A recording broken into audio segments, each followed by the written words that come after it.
Gang membership is exploding inside Canada's prisons, especially in regions struggling with overcrowded prison conditions.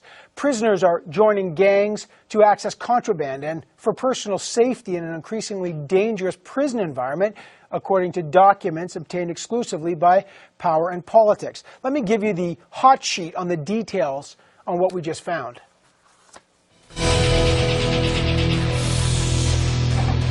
Figures obtained by Power and Politics from Correctional Services of Canada show there's been a 32% jump in gang membership in 5 years across the country.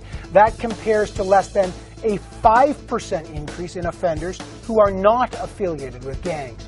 40% of all inmates and those in community supervision in the prairies now belong to gang. That's the highest area. In Ontario, that figure is 23%.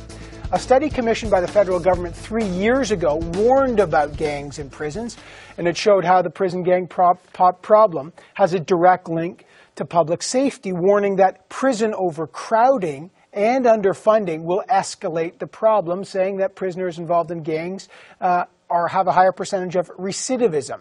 So is the Correctional Services of Canada's anti-gang strategy failing? If so, why? And is the proliferation in prisons fueling violence we've seen on the streets this summer? Let's get MP's perspective on these numbers. In Vancouver, the Parliamentary Secretary to the Justice Minister, Carrie Lynn Finley's here.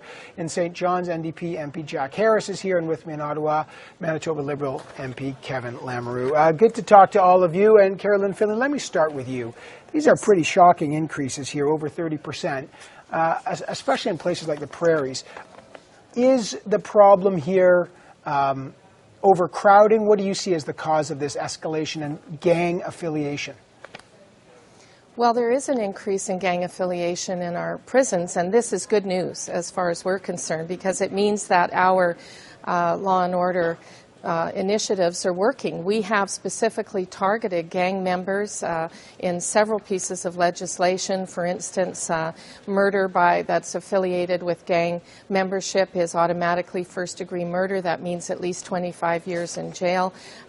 We've tackled violent gun crimes, drive-by shootings, for instance, now carry a mandatory minimum penalty. So this is exactly what we wanted to do, take these particularly violent criminals off our streets and stop this revolving door of justice that so many Canadians complain about and keep them off our streets. Now, tell me, are you suggesting that the rise in the number of gang-affiliated prisoners means they were affiliated with the gangs before they got into prison, or, as the report seems to suggest, that once they get into prison, they're becoming affiliated with gangs? What do you say? We say that these are individuals who have been associated with gang and gang activity before they go into prison. 43% of those with gang affiliations that are incarcerated are in what could be described as loosely organized street gangs. Of course, there may be alliances made within prisons as well. But this is really as a result of us targeting those in gangs, some, as I say, loosely affiliated, and we've learned that in the Justice Committee that there is often a much more of a flow in gang affiliations in modern times with modern ways of communicating with each other than there used to be. But definitely there is a rise in those with gang affiliations, and we say that's a good thing. Well, Jack Harris, let me ask you. I'm trying to get, is it just because more gang members are being arrested? Because one of the statistics show that in areas like the prairies, where there's the most overcrowding, the overcrowding is the worst, it's the highest number of gang affiliation. Does that mean, what does that tell you?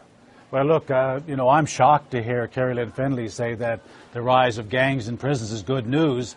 That seems to be the latest bit of conservative spin on this.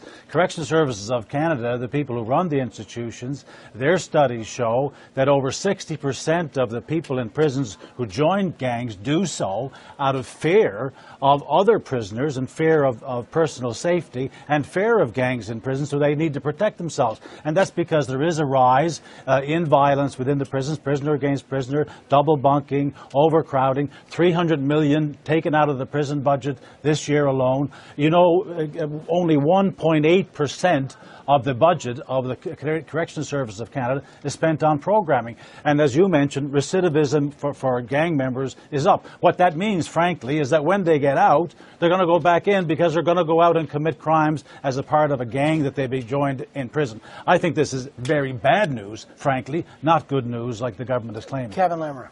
You know, I find it amazing in terms of what Carolyn is saying. If you think it through, what she's trying to say is that, look, we have fewer gangs out on the streets and more of those gang members inside our prisons, and that's the reason why we have this increase. That's not the case. That's not the case. I think that if you check with our professional police associations across the country, you'll find that the gang membership has not been decreasing. There's no evidence demonstrating that that is in fact the case. The people that are joining and becoming more affiliated with gangs inside our prisons are doing it for reasons of safety and other issues. And maybe if the ministry spent some time in terms of talking with the correctional facility officers to get a better sense as to why those numbers are increasing.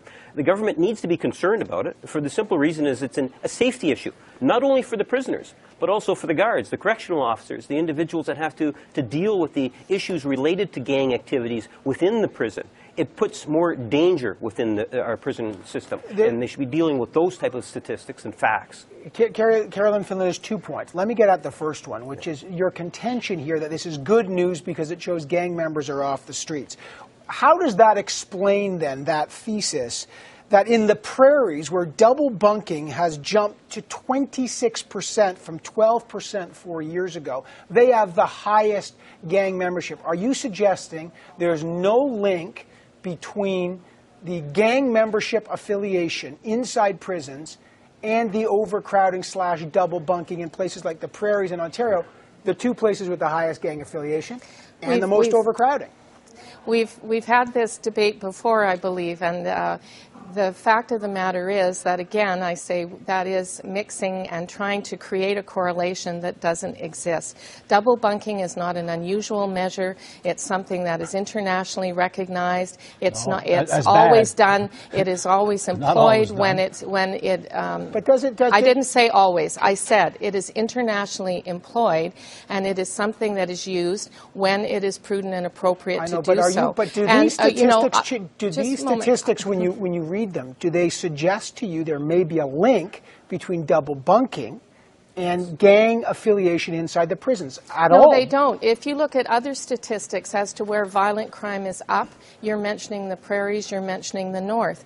Violent crime is up in those areas. So we are dealing with people coming in within the prison system that are coming out of that environment. And we are doing something about it. You know, before the Justice Committee, Don Head, who's the Commissioner for Corrections Canada, said we have a modern, adaptable, world-class correctional service. And we feel that the conservative legislation that's been brought in is going to help us do our job. We had Pierre Millette, who is the head of the Correctional Services Union, say more or less the same thing, that the measures we've been bringing in are going to help with better management in the prisons.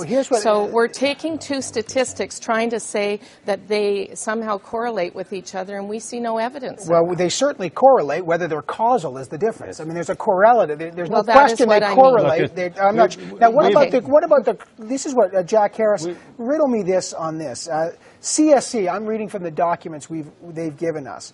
They say here that criminal organizations, gangs, pose a serious threat to safe, secure, orderly, and efficient operations of Correctional Service of Canada institutions and community services. And remember, the Feds commissioned a report 3 years ago. They warned that prison gang system is directly linked to public safety because of the risk of reoffending. So I guess my question is, Carrie Lynn's still saying this is good news. Given those 2 things, is it good news? No, it's hard to believe that the government is actually taking that position. I mean, we've got, for 10 years, for example, there's been correction services policies that good practices are opposed to double bunking. The Minister of Public Safety Vic Tays has been trying to downplay it for years, but we've got these reports from Corrections Services of Canada. But how do you know double bunking is the cause here? And Carrie Lynn Finley says they may correlate, but why do you say they're the cause? Okay, here's the issue. Why are gangs a problem? Gangs are a problem, and people join them, as the Corrections Service says, because they're feared for personal safety. You put people in, force them into double bunks. You've got prisoner-on-prisoner violence increasing. You've got more gang activity in the prison. You've got prisoner against guards violence increasing. You've got recidivism increasing, which means more crime in the community. So on 3 accounts, this overcrowding and the gang-related activity that's associated with it is bad for public safety, bad for the safety of prison guards, and bad for the safety of prisoners whose safety is also a concern. So what's to be done of it? I mean, Kevin Lammer, if this is the case, would you support then the government's investment to build more cells? I think it's about working with correctional officers and putting into place programs within our institutions that is going to downplay the need to get involved in gangs, to have anti-gang measures within our prison facilities. If we they have anti-gang measures, they're clearly not working. But obviously they're not doing what it is that they should be doing in terms of trying to keep individuals in jail out of gangs. The concern has got to be is that if they're in gangs in prison and ultimately they're going to be released, they're going back into communities, it's going to hurt the public safety at the end of the day. And we're trying throughout Canada to try to decrease the overall membership in gangs in our communities. It's sad to see that we have increases outside of our correctional facilities and now substantial increases within our facilities. And I think it would be irresponsible not to take into consideration the impact of high density, putting too many prisoners in the system, and not think that that's having an impact on gang participation. Last question, you, Carrie Lynn Finley. Again, I'm struck when you say this is good news, and it may be if your suggestion is that their gang members are not on the street, they're behind bar. But how do you square your thesis that this is good news when CSC tells us criminal organizations pose a serious threat to the safe, secure, orderly, and efficient operation of institutions and community facilities? That's what they're saying. I can answer that very easily. Where would most Canadians rather these people be, these people who are prone to violence, prone to criminality, prone to being in affiliated gangs? They would rather they are being dealt with by our professional correctional system than out on the streets and being victimized by them. That is the answer. But Ms. Finley, you understand that CSC is saying they have a higher chance of reoffending. I mean, isn't this worrisome that they're going to come back out? We have had testimony before the Justice Committee by correctional services. I was there too, Jack, and they said that people with gang affiliations are the most resistant to the programs they have in corrections. That does not mean those corrections do not exist. It does not mean we fund all kinds of opportunities for people to make different choices in life and get away from gangs, lead a life that does not victimize law-abiding Canadians. All right, that is all part of our justice system. This is only one part of it. But it is better that those people who are committed to that kind of lifestyle are being dealt with by professionals in prison rather than out on the street. All right, we're going to pick this up. We've got to leave it here, but we'll pick it up because there's 2 points here. One contention is that these are just gang members going behind bars. Another contention is that putting them behind bars creates gang membership. So there's 2 competing theses here.